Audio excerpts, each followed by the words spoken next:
1, 2, 3, come on. Come on, come on.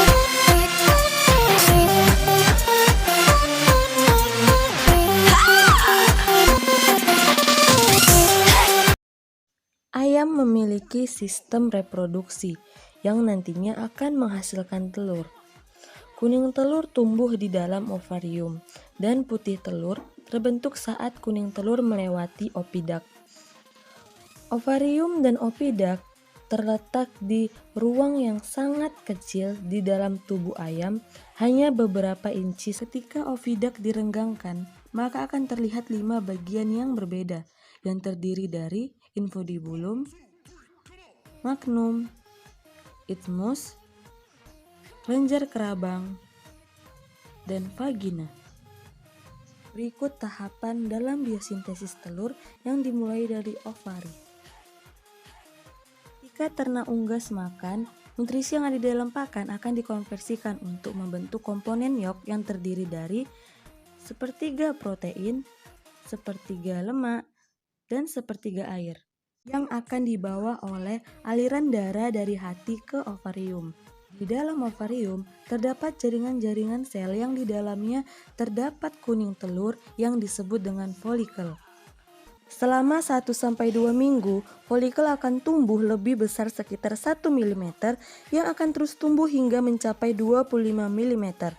Ketika folikel mulai matang, maka membran vetelin akan membentuk stigma yang tidak terdapat pembuluh darah dan kemudian kuning telur akan dilepas.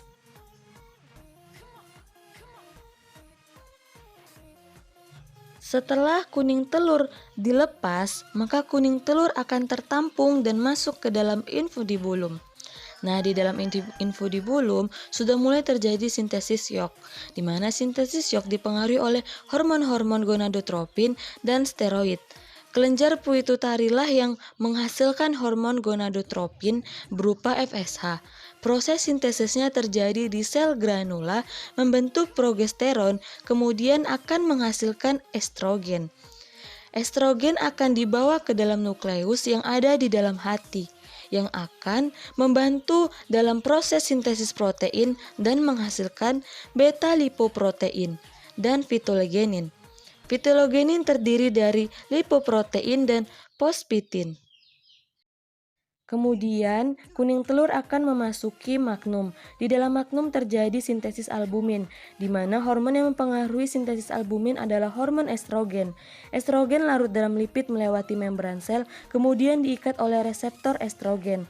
Kompleks estrogen dan reseptornya akan membentuk 5S, yang merupakan pembawa pesan kedua untuk memasuki nukleus, yang akan berinteraksi dengan kromosom yang akan menyebabkan gen tertentu membentuk mRNA. mRNA akan meninggalkan nukleus menuju ribosom yang akan membentuk protein yang lebih spesifik seperti albumin. Kuning telur akan bergerak secara peristaltik pada dinding-dinding ovidak, di mana lapisan putih telur tebal daerah ujung-ujung telur mengalami diferensiasi membentuk benang-benang mucin. Benang-benang mucin ini akan berputar membelit seperti tali yang menuju ke arah ujung telur selama pengeraman. Inilah yang disebut dengan salaza yang berfungsi untuk menstabilkan kuning telur pada posisi sentris. Selanjutnya, kuning telur akan memasuki isthmus. Di dalam isthmus mulai terjadi sintesis kerabang yang dimulai dengan sintesis membran kerabang, di mana kuning telur dilapisi oleh membran sel kerabang sebelum kuning telur memasuki uterus. Selanjutnya, kuning telur akan memasuki shell gland atau uterus. Di dalam uterus inilah telur akan disempurnakan hingga mendapat cairan putih yang tipis melalui membran secara difusi dan terbungkus oleh bahan keras yang disebut dengan kerabang. Proses ini menghabiskan waktu kurang lebih 20-21 jam lamanya di dalam uterus. Pada sintesis kerabang, erat kaitannya dengan kalsium binding protein atau CABP yang telah diidentifikasi dari kelenjar kerabang dan diketahui bertindak sebagai transport kalsium.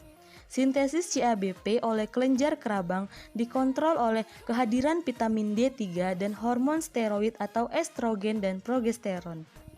CaCO3 akan dibawa oleh aliran darah ke dalam kelenjar uterus. Pada temperatur yang tinggi, lubang pori-pori ini semakin besar dan cakang telur cenderung menjadi tipis karena Ca dalam aliran darah sedikit. Pigmentasi terjadi di uterus dan vagina 5 jam terakhir sebelum dikeluarkan. Selanjutnya, telur akan memasuki vagina. Nah, sebelum telur dikeluarkan, telur terlebih dahulu disimpan di dalam vagina untuk beberapa waktu.